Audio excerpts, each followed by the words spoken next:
Olá, rapaziada, como dito anteriormente aí, eu vou fazer para vocês vou destrinchar aí um pouco da preparação física e vou dar para vocês alguns subsídios aí para vocês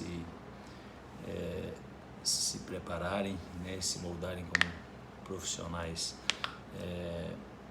Eu acho que antes de tudo, as questões éticas e profissionais, elas são fundamentais, tá? Então, aquilo que serve para uma profissão, você carrega para todas. O que é? Estudar, chegar com tempo, se planejar, ser organizado, ter bom relacionamento com os profissionais que você lida, da sua empresa. Então, isso aí é fundamental em qualquer setor e na preparação física não é diferente. Eu vou falar hoje principalmente sobre avaliação física e de forma bem rápida, porque eu não vou conseguir explicar tudo para vocês em vídeos curtos aqui. Então, eu vejo da seguinte forma: a preparação física, a avaliação física na preparação física, ela é fundamental, principalmente quando você não tem uma experiência muito grande e já gravou tudo em relação a tipos de treino, ao ponto de você perceber, apenas monitorando o treino, a condição física de cada atleta. Então, para que você não erre, teste os seus atletas. O que eu testaria?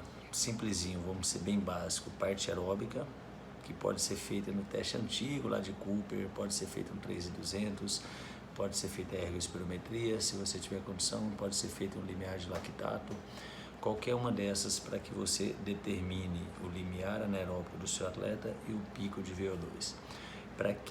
O que isso vai servir? Nos treinamentos aeróbicos que você for realizar, intervalados de 400 metros, de 500, sei lá, de 1.000, e o que você for usar, você vai ter o pico de VO2 como meta, né, e como referência do limite do seu atleta, para você determinar aquele tempo como a velocidade de execução dele. Então fica fácil, regrinha de 3.000 metros a 18 por hora, quanto que eu tenho que fazer? Pronto, assim você vai bater.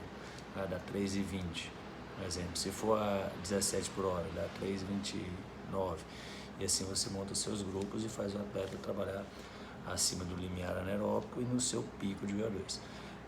Limiar anaeróbico, ponto aonde você tem que ter como meta dos principais trabalhos, onde você visa acrescentar a parte física. Então você vai para um joguinho. Se você consegue um GPS, pelo menos um GPS ou frequencímetro, tá? Então compra um frequencímetro e coloca nos seus atletas, coloca em 3, pede que eles comprem também, e você, após fazer o teste, você determina o limiar dele. Então, se o meu limiar é 15, eu coloco o frequencímetro. Eu não posso, durante os trabalhos de campo reduzido, coletivo, tudo, abaixar da minha frequência cardíaca naquele limiar, tá? Como que eu faço um teste de 3.200, por exemplo, para ver o limiar anaeróbico? Você pode, a cada volta, pedir para que o atleta cante a frequência que ele está no relógio. Então você tem que fazer o teste com o relógio, né, com o frequencímetro. Então ele passou a primeira volta, 300 metros, por exemplo, e grita para você 120, aí a segunda 125, 123, 132, 134. É natural que você tenha um crescimento, né? Ela vai alternando, mas ela vai crescendo um pouquinho. E desculpa que entrou pouca bateria aqui na tela.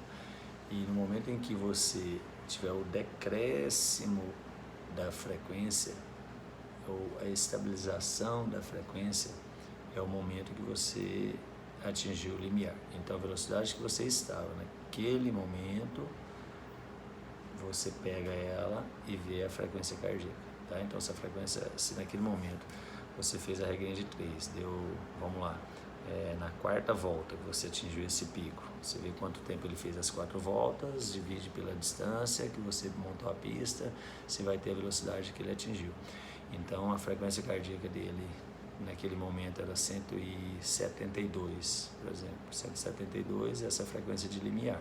Se a frequência é 172 a 15 por hora, então você vai fazer os trabalhos dele sempre acima de 172. Os trabalhos de incremento, trabalho regenerativo, abaixo. Trabalho de manutenção, nessa frequência cardíaca.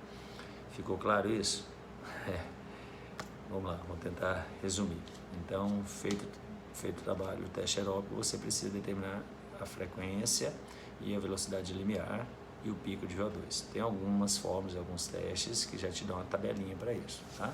Se você não tiver, faz como eu falei, vai monitorando volta a volta e você determina a frequência de limiar. Se você tiver condições, os clubes te possibilitariam isso, você vai fazer já com tudo isso, né? Com frequência, com ergospirometria. Às vezes a gente faz o limiar de lactato também, faz 1000 metros, colhe, faz mais 1000, colhe. Você pega a tabelinha de velocidade, aí quanto ele tem que passar de ponto em ponto para dar a velocidade que você quer. Vamos começar a 12 por hora, então ele vai, roda a 12, bem devagarzinho, na velocidade que você determinar. São 5 minutos para fazer os 1000 metros. Se você fizer esses 5 minutos, você correu a 12 por hora, aí coletou, deu abaixo de 4 milimols, não atingiu ainda o limiar, né? Você vai para 13 por hora, roda de novo 1000 metros, depois vai para 14, vai para 15, assim vai fazendo, até passar de 4 milimols. Passou de 4 milimols, está entre a velocidade anterior e a velocidade que você coletou e deu acima de 4, né? Então o limiar está entre esses dois aí, tranquilo? Resistência anaeróbica, hoje tem muito, dá para você fazer um soccer, dá para fazer o hash também, que você encontra tudo na internet. Dá para você criar um também. Eu crio às vezes, bota 20 metros aí, 10 tiros de 20 metros, mede volta a volta, vendo em que ponto que ele começa a cair e depois treina para ele cair cada vez mais tarde. Então se a queda de rendimento é na quarta, vamos treinar bate e volta e fazer ela ser na quinta, ser na sexta, ser na sétima. O importante é você ter um padrão para você reavaliar os atletas sempre. Tiro de velocidade da mesma forma, tiro de 10 metros é bom porque você já vê potência também. Então você pode fazer o de 10, 20, 30, né? Que aí 30 já é aceleração, e um de 60, por exemplo, para você ver resistência de velocidade. Entendeu? Então dá para você fazer tudo isso. Junto com o de 10, você pode fazer o salto horizontal ou vertical, para você medir potência também. A potência, além de você testar se os seus atletas estão melhorando com seus treinos de potência e de força, você também tem uma boa relação para medir overtraining, desgaste de jogo, pós-jogo. Então muitos clubes já usam isso.